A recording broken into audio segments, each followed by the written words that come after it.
আচ্ছা, বলেছিলাম যে লাইভ করব একটা। আজকে এসএসসির গিয়েছিলাম আমি সাহানি, মেহবুব, ধীতিশ আর অমিত দা 5 জন মিলে আমরা এসএসসি গেছিলাম বলতে হঠাৎ করেই যাওয়া হয়েছিল। উনি বলেছিলেন যে শনিবারের আগে আমি দেখা করব না। আমরা যোগাযোগ করেছিলাম যে যাতে ওনার সঙ্গে দেখাটা করা যায়, কিন্তু উনি বলেছিলেন যে শনিবারের আগে দেখা করব না।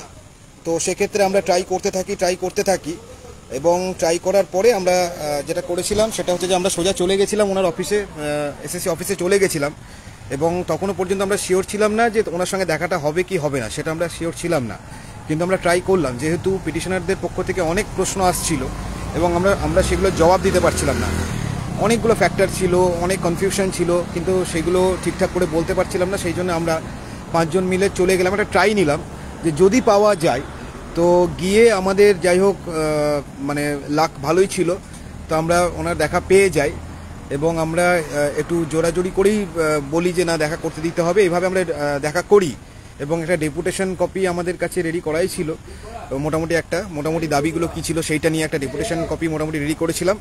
তো সেইটা নিয়ে আমরা গেছিলাম এবং আপনাদের যে কোয়ারিজগুলো ছিল, আপনারা দীর্ঘদিন ধরে ফোন করছেন এবং অনেকগুলো জিনিস আপনারা যেগুলো জিজ্ঞেস করছিলেন সেগুলোর বিষয়ে জানার জন্য আমাদের সেখানে যাওয়া। তো এক এক করে বলি। প্রথমেই আমরা যেটা জিজ্ঞেস করেছিলাম যে ডেট এক্সটেনশন হচ্ছে কি হচ্ছে না, ডেট এক্সটেনশন নিয়ে আপনারা কি ভাবছেন। সেক্ষেত্রে উনি বললেন যে অফিসিয়ালি আমি কিছু বলতে পারবো না। তো আমরা তখন বলি তাহলে আনঅফিসিয়ালি বলুন যে ডেট এক্সটেনশন কতদিন হতে পারে।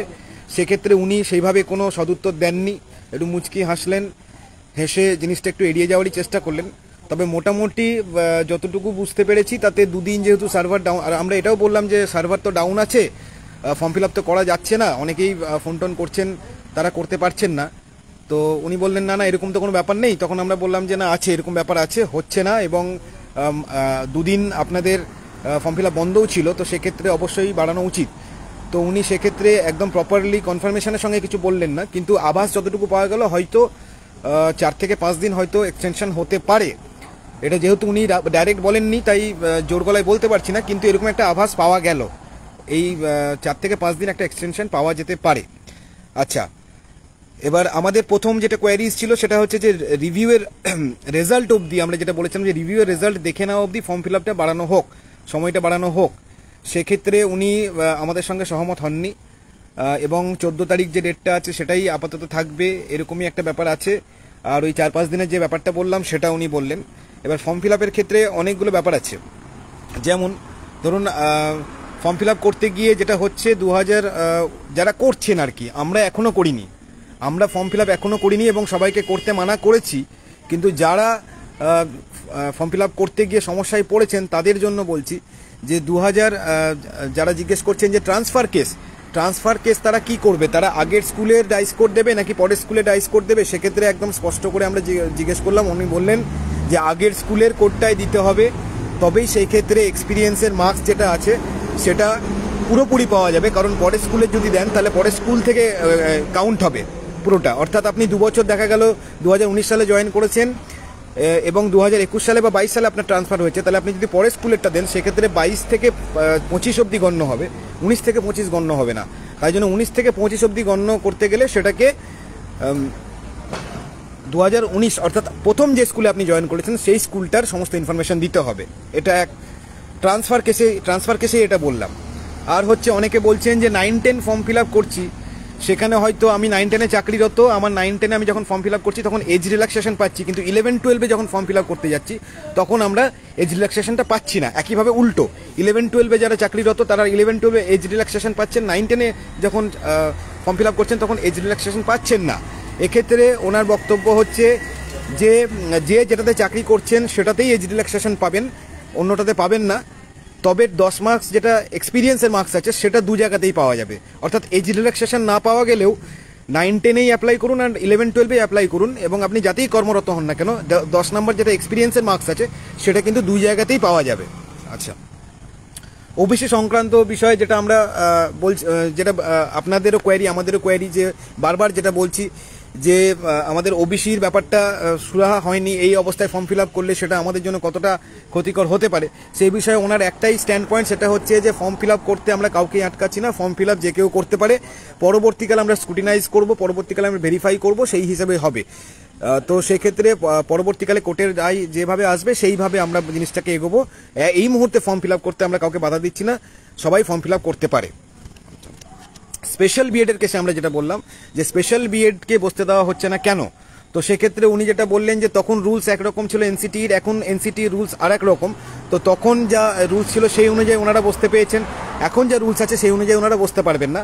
তো সেক্ষেত্রে আমরা বললাম এক্ষেত্রে আপনাদের কি করণীয় বা আমরা কি করতে পারি, আপনারা কি করতে পারেন। তো সেক্ষেত্রে ওনাকে বলা হলো যে একটা ক্ল্যারিফিকেশন যেন এনসিটি থেকে নেওয়া হয় এই বিষয়টা ক্লিয়ারলি বলে, আর আরও একটা বিষয় যে কোর্টেও যেন এই ব্যাপারটা নিয়ে মুভ করা হয় এবং একটা ক্ল্যারিফিকেশন নেওয়া হয় স্পেশাল বিএডের কেসটায়, অর্থাৎ যারা 2016 সালে স্পেশাল বিএড করে চাকরিতে বসেছিলেন কিন্তু 2025-এর গেজেট অনুযায়ী বসতে পারছেন না, তাদের জন্য যেন একটা মানে চেষ্টা এসএসসি তরফ থেকে এবং আমাদের তরফ থেকে দুদিক থেকেই হয়, সেটা আমরা এসএসসিকেও বলেছি, আমরাও করব, এবং সেটার জন্য এনসিটি থেকে একটা ক্ল্যারিফিকেশন নিতে হবে এবং সেখানে জানাতে হবে সুপ্রিম কোর্টের এই ম্যাটারটা, এবং সুপ্রিম কোর্টেও এই বিষয়টা জানিয়ে যাতে ওনারা, যেহেতু সুপ্রিম কোর্টের ভার্ডিক্ট আছে যে প্রত্যেকটা not specifically found to be tainted candidate পরীক্ষায় বসতে পারবে, তাই ওনারাও যেহেতু not specifically found to be tainted candidate এবং 2016 সাল থেকে ওনারা চাকরিরত, 19 সাল থেকে চাকরিরত, 16 সালের প্যানেলে ওনারা সুযোগ পেয়েছেন, তাই ওনাদের অবশ্যই এই রিল্যাক্সেশনটা যেন দেওয়া হয়, সেই ব্যবস্থা স্কুল সার্ভিস কমিশনও যেন করে এবং আমরাও আমাদের তরফ থেকে আইনিভাবে যতটা করা যায় সেটা করব। এই কথোপকথন ওনাদের সঙ্গে হয়েছে। আচ্ছা, বেশ কিছু ক্যাটেগরিতে সাবজেক্ট কমেছে, এই বিষয়টা নিয়ে বলা হয়েছিল যে অনেকগুলো সাবজেক্ট আছে, যেমন ফিজিক্যাল সায়েন্স, আমি নিজে জানি যে ফিজিক্যাল সায়েন্সের ভ্যাকান্সি কমেছে, তো সেক্ষেত্রে সেই ভ্যাকান্সিগুলো কি হবে, এই ভ্যাকান্সিগুলো আপনারা কি সলিউশন বার করছেন। সেক্ষেত্রে ওনারা বললো যে আমরা এডুকেশন ডিপার্টমেন্টে পুরো বিষয়টা জানিয়েছি এবং আমরা ওখানে ভ্যাকান্সির ব্যাপারটা পুরো জানিয়ে আমরা চিঠি করেছি, তো সেদিক থেকে আশা করছি একটা সমাধান সূত্র বেরিয়ে আসবে, এটা হচ্ছে ওনার উত্তর। আচ্ছা আচ্ছা, আপনাদের যদি কোনো প্রশ্ন থেকে থাকে আপনারা এখানেও করতে পারেন, হয়তো সবকিছু আমার মাথায় এই মুহূর্তে আসবে না, যদি পরবর্তীকালে আসে সেটাও পরে বলে দেবো। তো আপনাদের যদি প্রশ্ন থাকে এখানে করবেন।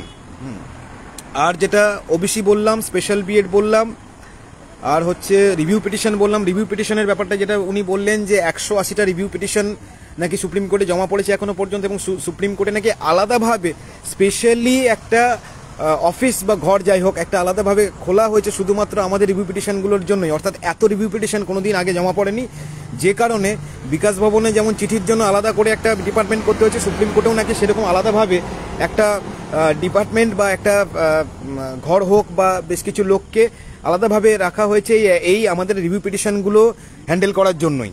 হ্যাঁ, সেক্ষেত্রে পজিটিভ নেগেটিভ দুটোই হতে পারে, কারণ এত রিভিউ পিটিশন একসঙ্গে কখনোই জমা পড়েনি, সেক্ষেত্রে জিনিসটাকে খুব ভালোভাবে কনসিডার করে খুব গুরুত্ব দেওয়া হতে পারে, আবার উল্টোটাও হতে পারে, এই কথা উনি জানালেন। আচ্ছা, আর বিষয় হচ্ছে আরেকটা বিষয়, হ্যাঁ আরেকটা বিষয় যে যাদের ফর্ম ফিল আপ করতে গিয়ে মিস্টেক হয়েছে, কোনো রকম ভুল হয়েছে, তাদের ক্ষেত্রে কি হবে। যাদের ফর্ম ফিল আপের ক্ষেত্রে ভুল হয়ে গেছে, হয়তো নামের বানান ভুল হয়েছে, হয়তো বা কোনো অ্যাড্রেস ভুল হয়েছে, বা যে কোনো কিছু ভুল হয়ে থাকতে পারে যাদের হয়েছে, সেক্ষেত্রে তারা কিভাবে রেকটিফাই করবে। সেক্ষেত্রে ওনার উত্তর হচ্ছে অবশ্যই এডিট অপশন পরবর্তীকালে দেওয়া হবে। এডিট অপশন পরবর্তীকালে দেওয়া হবে। ফর্ম ফিল আপের যারা করে ফেলেছেন, কোনো মিস্টেক হয়েছে, কোনো ভুল হয়েছে, তাদেরকে এডিট অপশন কিন্তু অবশ্যই দেওয়া হবে, এই কথাটা কিন্তু উনি বলেছেন।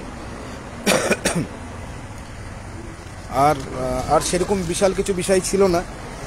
তো এইগুলো যাওয়ার বড় কারণ হচ্ছে আজকে, এবং খুব প্রাণপণ চেষ্টা করেছি দেখা করার, তার একটা বড় কারণ ছিল স্পেশাল বিএড কেসটা, যে হঠাৎ করে শুনলাম আমাদের নিজেদের অমিতদা নিজের স্পেশাল বিএডের কেস ছিল, তো উনিও খুব টেনশন করছিলেন। এছাড়াও আরও অনেক আছে ক্যান্ডিডেট যারা স্পেশাল বিএড করেছিলেন, তারা একটু টেনশনে আছেন, সেই জন্যে আরও প্রচণ্ডভাবে চেষ্টা করা হয়েছিল যাতে আজকে দেখাটা হয়, কারণ ওনাকে তো সবসময় পাওয়া যায় না, অনেকবার বলে পাওয়া যায় না, বিভিন্নভাবে এড়িয়ে যান, তো সেক্ষেত্রে দেখাটা যেন হয় প্রাণপণ চেষ্টা করেছি এবং আমরা দেখা করতে পেরেছি, এটা একটা বড় ব্যাপার। যাই হোক, অনেকগুলো কোয়ারিজের আজকে আমরা উত্তর পেয়েছি সেখান থেকে।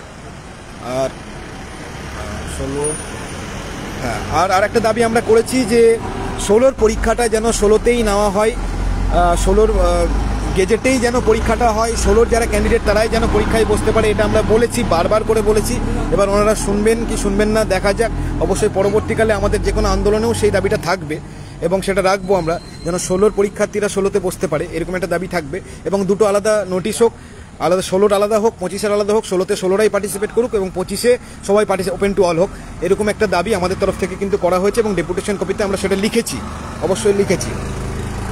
আর একইভাবে সেই 45 বা 45% যারা বসেছিলেন 2016-র সময় বসতে পেরেছিলেন, এখন বসতে পারছেন না, সেই ব্যাপারটা নিয়ে বলা হলেও উনি সেই একই কথাই বলেন যে কাউকে ফর্ম ফিল আপ করতে মানা করা হচ্ছে না বা প্রত্যেকেই এই মুহূর্তে ফর্ম ফিল আপ করতে পারবে। পরবর্তীকালে ভেরিফিকেশন হবে বা পরবর্তীকালে আইনের কি প্রভিশন থাকছে বা কোর্ট কী রকম রায় দিচ্ছে তার উপর ডিপেন্ড করে সেইভাবে ভেরিফিকেশন বা স্ক্রুটিনিটা হবে।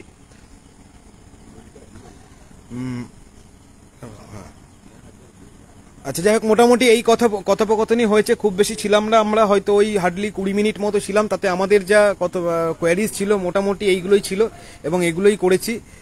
আর পরবর্তীকালে হ্যাঁ, ট্রান্সফারের ব্যাপারটাও বললাম, 11, 12, 9, 10-এর ব্যাপারটাও বললাম, আর এজ রিল্যাক্সেশন হচ্ছে না 2 জায়গায় সেটাও বললাম।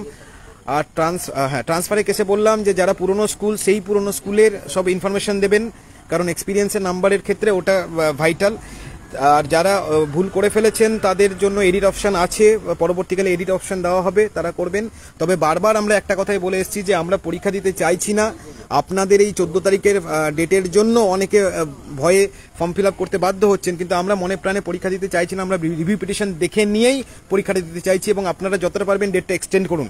এই কথাটা আমরা প্রথম থেকে কিন্তু বারবার একই কথাই বলে এসেছি, বারবার বলেছি, এবং পরবর্তীকালে যখন আমাদের আন্দোলন হবে সেক্ষেত্রেও আমরা একই কথাই বলে আসবো। মোটামুটি এই আমাদের কোয়ারিজগুলো ছিল। আর আরও কিছু যদি কোয়ারিজ আপনাদের থেকে থাকে, হয়তো যদি আমার মাথায় এই মুহূর্তে না এসে থাকে, আপনারা আমার কমেন্ট বক্সে কোশ্চেনগুলো করুন, আমি যথাযথ উত্তর দেওয়ার চেষ্টা করব। এই বলে লাইভটা শেষ করছি। শুভরাত্রি।